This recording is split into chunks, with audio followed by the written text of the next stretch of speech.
Oh, I am so excited to introduce you to our next guest from Walking Mountain Science Center. I am here with Peter Suneson, and we just have to get right into your interview because I always learn something new. It's always really fun. And Peter, you have an event coming up tomorrow night, so tell us about this event. Wonderful. Well, thanks for having me once again.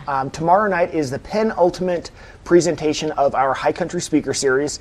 It's our collaboration with the Eagle Valley Library District, where we bring in engaging speakers to talk about local issues, to have a conversation with our community. And this year we're talking wildlife, kind of a hot topic in the Valley, a lot of things going on revolving around wildlife.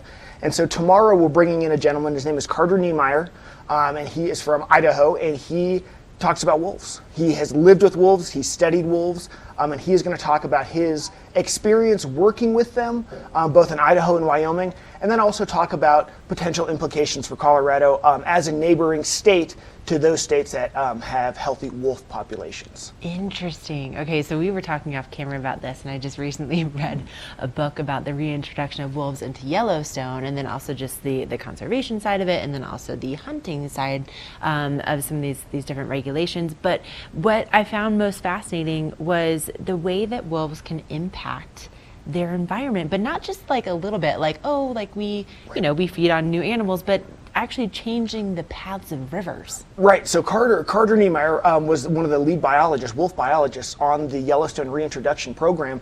And a lot of folks are familiar with that kind of video where they talk about the wolves that had been reintroduced to Yellowstone, culling elk herds, allowing willows to grow back up, bringing beaver populations back, beavers creating meanders.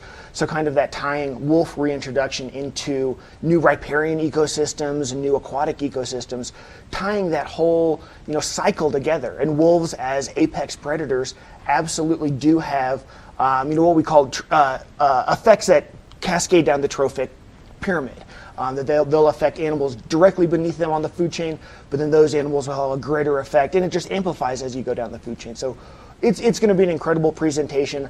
Carter has worked with wolves in different capacities, both as pest control and then as a conservation biologist. So he's going to kind of talk to us from a perspective that I'm really intrigued by, and kind of can read both sides of the story. Right. I mean, to have that experience, to go from thinking like, oh, yeah, those are pests, we're going to get rid of those, to now protecting them. I mean, that's quite the shift in perspective. Right. And, to me that, and Carter will fill us in more tomorrow, but to me, my guess is that is due to just a long career life living, working with these wolves. He got to see them as social animals, as, like you mentioned, top of the pyramid of the food chain, really impactful creatures. And so my guess is that just his experience living with those kind of, potentially changed how he perceived them, and then, he's going to come share with us different perceptions and, maybe what we can do as humans to promote or to promote wolf conservation and see what comes next for them. I mean, isn't it fascinating, right? Like, there's always fascinating programs at Walking Mountain. So again, this is taking place tomorrow night. How do we get involved? How do we sign up? How do we get tickets? Wonderful. So no sign up, no tickets necessary. Tomorrow night, 5:30 at the Science Center. It's a free event. We'll have snacks out there. Carter's going to talk to us for an hour or so. We'll have some time afterwards for Q&A.